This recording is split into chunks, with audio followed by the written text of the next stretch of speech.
கிராமத்தில் பிறந்து பல ஆண்டுகள் நகரத்தில் வாழ்ந்த பெண் சாஃப்ட்வேர் இன்ஜினியர் தான் ஜீவிதா. கடலூர் மாவட்டம் பண்ருட்டியை அடுத்த புதுக்கோட்டை கிராமத்தை சேர்ந்தவர். இவரது பெற்றோர் சேகர், அமுதா. ஜீவிதாவுக்கு பூர்வீகமாக நிலங்கள் எதுவும் இல்லை. அப்பா சேகர் ஒரு பள்ளி ஆசிரியர். 2 பெண்கள், ஒரு ஆண் பிள்ளை. அந்த குடும்பத்தில் அப்பாவின் கனவெல்லாம் பிள்ளைகள் படித்து ஏதாவது ஒரு வேலைக்கு சென்று தங்களுடைய வறுமையை போக்க வேண்டும் என்பதுதான். அப்படிதான் தன்னுடைய முதல் பெண்ணை பட்டப்படிப்பு படிக்க வைத்தும் உள்ளார். அதற்கு பிறகு உடல்நலக்குறைவு கோளாறு காரணமாக தந்தை உயிரிழந்ததை தொடர்ந்து அம்மா அமுதாதான் குடும்பத்தை கவனித்தும் வந்துள்ளார். இந்நிலையில்தான் ஜீவிதா சேகரும் கல்லூரியில் சேர்க்கப்பட்டார். 12ஆம் வகுப்பு வரை தமிழ் வழி கல்வியில் அரசு பள்ளியில் பயின்றவர் தான் ஜீவிதா. காஞ்சிபுரம் கல்லூரியில் பிஎஸ்சி சமஸ்கிருதம் மற்றும் கணினி அறிவியல் பிரிவுகளில் சேர்க்கப்பட்டு பயின்று வந்துள்ளார். நல்ல மதிப்பெண் எடுத்த நிலையில் கல்லூரி தேர்வுகளில் தேர்ச்சி அடைந்த பின்னர் ராஜஸ்தானில் உள்ள ஒரு கல்லூரியில் எம்எஸ் பயின்றுள்ளார் ஜீவிதா. அதன் பின்னர் சென்னையில் உள்ள ஒரு ஐடி நிறுவனத்தில் வேலைக்கு சேர்ந்து வருமானமும் ஈட்டத் தொடங்கியுள்ளார். இந்நிலையில்தான் சீனிவாசன் என்பவரை ஜீவிதா திருமணமும் செய்து கொண்டார். அவரும் ஐடி நிறுவனத்தில் பணியாற்றுவர்தான். தொடர்ந்து ஐடி நிறுவனங்களில் 12 ஆண்டுகளுக்கு மேல் பணியாற்றிய ஜீவிதா விவசாயத்தின் மீது அக்கறை ஏற்பட்டு விவசாயம் மேற்கொள்ளலாம் எனவும் முடிவெடுத்துள்ளார். இது குறித்து ஜீவிதா கூறுகையில், அப்பா ஆசிரியர், அம்மா குடும்ப தலைவி. இப்படிப்பட்ட சூழ்நிலையில் நாங்கள் எல்லோருமே படித்து ஒவ்வொருவராக ஒரு வேலைக்கு போனோம். அக்கா ஒரு ஐடி நிறுவனத்தில் வேலை செய்கிறார். தம்பி மெரெயின் இன்ஜினியர். நானும் ஒரு ஐடி நிறுவனத்தில் வேலை செய்கிறேன். நல்ல வருமானம், மாதம் 2 லட்சம் ரூபாய் வரை எனக்கு சம்பளம். இப்படிப்பட்ட சூழ்நிலையில்தான் இயற்கை மீது எனக்கு ஏற்பட்டது அந்த ஈர்ப்பு. உணவுப் பொருட்கள் பெரும்பாலும் ரசாயனமயமாக்கப்பட்டு உண்ணப்படுவதால் ஏற்படுகிற நோய் பிரச்சனையை நாம் அதிகம் சந்தித்து வருகின்றோம். எனவே நான் செயற்கையாக தயாரிக்கும் உணவுகளை விடுத்து இயற்கையாக ரசாயனம் பயன்படுத்தி உணவுகளை தயாரிக்க வேண்டும் என்கிற எண்ணம் எனக்குள் மேலோங்கியது. அதுதான் எனக்கு விவசாயத்தின் மீது ஒரு நாட்டத்தையும் ஏற்படுத்தியது என்கிறார். நான் பலரிடம் இப்படி விவசாயம் செய்வது பற்றி பேசிக் கொண்டிருக்கும் பொழுது என்னுடைய தம்பியின் மாமனார் கடலூர் மாவட்டம் சிறுபாக்கம் என்கிற கிராமத்தில் நிலம் விற்பனைக்கு இருப்பதாகவும் சொன்னார். எனக்கும் வீட்டில் இருந்தபடியே தான் வேலையும். எனவே ஏன் வீட்டிலிருந்து வேலை செய்யும் போது விவசாயத்தையும் செய்யக்கூடாது என்று எனக்கு தோன்றியது. அந்த நிலத்தை வாங்குவது என முடிவு செய்தோம். இன்றைய நவீன காலத்தில் அதிகப்படியான விளைச்சலை பெற செயற்கை ரசாயன உரங்களை பயன்படுத்தும் கட்டாயம் மனப்போக்கு பெரும்பாலான விவசாயிகளிடம் இருந்து வருகிறது. மற்றொரு பக்கம் விளைபொருட்கள் முழு விளைச்சல் அடையும் முன்பே காய்கறிகளை பறித்து அதனை ரசாயனம் மூலம் பழுக்க வைக்கும் ஆபத்தான மனப்போக்கும் வியாபாரிகளிடம் அதிகரித்து வருகிறது. இதனால் எங்கும் செயற்கை ரசாயனம், எதிலும் ரசாயனம் என்கிற நிலை உருவாகி நாம் உண்ணும் உணவுப் பொருட்கள் எல்லாம் கொஞ்சம் கொஞ்சமாக கொல்லும் நஞ்சாக மாறி வருகின்றன. செயற்கை ரசாயன உரங்கள் மற்றும் மருந்துகள் வருவதற்கு முன்பு வரை இயற்கையோடு மனிதன் இணைந்து வாழ்ந்தபோது நோய் ஆபத்து எதுவும் பெரிதாக வந்ததில்லை. செயற்கையோடு கைகோர்த்த பிறகு மனிதனுக்கு ஏற்படும் ஆபத்துகளுக்கு பஞ்சமே இல்லை. இதனால் செயற்கையாக தயாராகும் உணவுகளை விடுத்து இயற்கையாக உணவுகளை தயாரிக்க வேண்டும் என்கிற எண்ணம் எனக்குள் மேலோங்கியது. வீட்டில் இருந்தபடியே வேலை செய்யும் போது ஏன் விவசாயமும் செய்யக்கூடாது என்று நினைத்துதான் ரூபாய் 40 லட்சத்திற்கு மேலாக செலவு செய்து அந்த நிலத்தையும் வாங்கினோம். இந்த நிலத்தை வாங்குகிற போது வெறும் புதற்காடுகளாகவே காட்சியளித்தது. இது எப்படி சீராக்கப் போகிறோம் என்கிற சந்தேகம் எனக்குள்ளும் இருந்தது. அதைவிட ஊர் மக்கள் இதை வேடிக்கையாகவும் பார்த்தனர். இவர்கள் எப்படி நிலத்தை சரி செய்ய போகிறார்கள் என்று பார்த்தனர். நாங்களும் கொஞ்சம் கொஞ்சமாக நிலத்தை மேம்படுத்தும் வேலையை தொடங்கினோம்.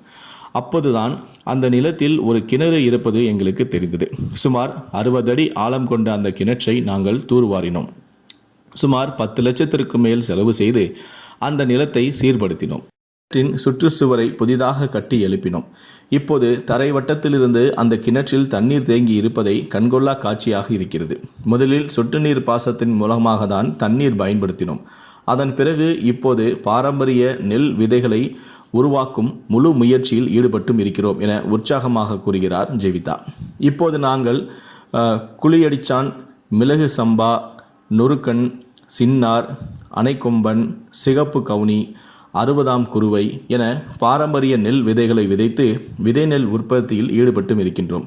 இந்த ஆண்டு முதல் தொடர்ச்சியாக உணவு பயன்பாட்டிற்கு தேவையான நெல் வகைகளை விதைத்து உற்பத்தியை பெருக்க திட்டமிட்டும் இருக்கின்றோம். முழுக்க இயற்கை விவசாயம் என்பதினால் இங்கே சுமார் 6க்கும் மேற்பட்ட நாட்டு வகை மாடுகளை வளர்த்தும் வருகிறோம். அதன் சாணம் உள்ளிட்ட கழிவுப் பொருட்களை உரமாக்கி எங்களுடைய விவசாய தேவைக்கு நாங்கள் பயன்படுத்தி வருகிறோம். ஒரு நெல் ஒரு நாற்று என்கிற முறையில் நெற்பயிர்களை நடவு செய்து வருகிறோம். அதனால் பெருமளவு பொருளாதார சேமிப்பும் எங்களுக்கு ஏற்படுகிறது. இன்னும் இந்த மண் இயற்கை விவசாயத்திற்கு தன்னை தயார்படுத்திக் கொள்ளவில்லை. கொஞ்சம் கொஞ்சமாக தான் அதை நாங்கள் சரியும் செய்வோம். இந்த நிலம் கலர் மண் வகையை சார்ந்தது என்பதால் ஒவ்வொரு வருடமும் மண்ணை பொன்னாக்கும் தங்கை பூண்டை விதைத்து 50 நாட்களில் அதனை மடக்கி உழுது அதனை மண்ணுக்கு கொடுத்து வளமாக்கும் முயற்சியிலும் ஈடுபட்டு உள்ளோம். மேலும் மழை காலங்களில் பெருக்கெடுத்து வரும் மழைநீர் வீணாக வெளியே செல்லாமல் இருக்க நிலத்தை சுற்றிலும் அகழி தோண்டியிருக்கின்றோம். உயிர்வேலியின் முக்கியத்துவம் அறிந்து 5 அடுக்கு முறை உயிர்வேலி அமைக்கும் பணியிலும் ஈடுபட்டுள்ளோம். இந்த வழி விவசாயத்தில் ஈடுபடுவது வாழ்வியலாக மாறும்போது அது ஒருவித மன நிம்மதியையும் தருகிறது.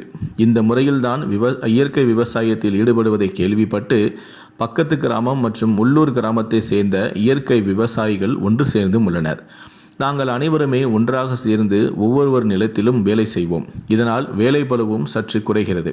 விவசாயிகளிடையே தற்போது ஒற்றுமையும் கூடியிருக்கிறது என்றார் பெண் இன்ஜினியரான ஜீவிதா. அதோடு பாரம்பரிய மர வகைகளையும் காய்கறி தோட்டங்களையும் பயிரிட திட்டமிட்டும் இருக்கின்றோம்.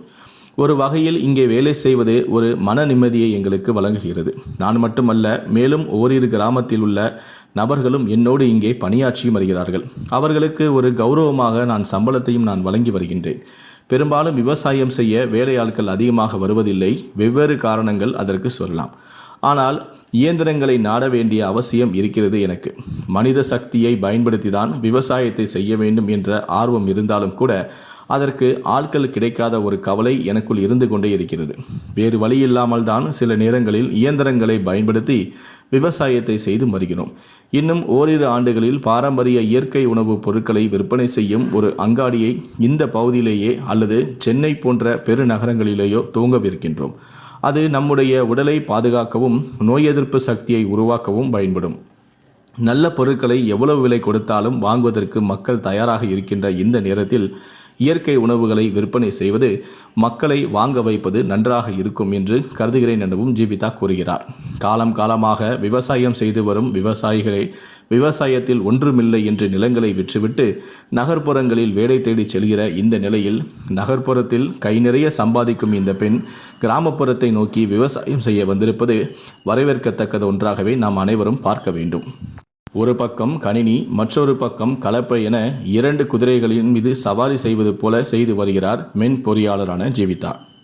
இந்த பெண் இன்ஜினியர் விவசாயி போல நாமும் தற்போதுள்ள செயற்கை விவசாயத்திற்கு குட் பை சொல்லிவிட்டு நமது முன்னோர்கள் பின்பற்றிய இயற்கை விவசாயத்திற்கு மீண்டும் செல்வோம். விவசாயத்தை லாபகரமான மதிப்பு மிகுந்த தொழிலாக மாற்றுவோம்.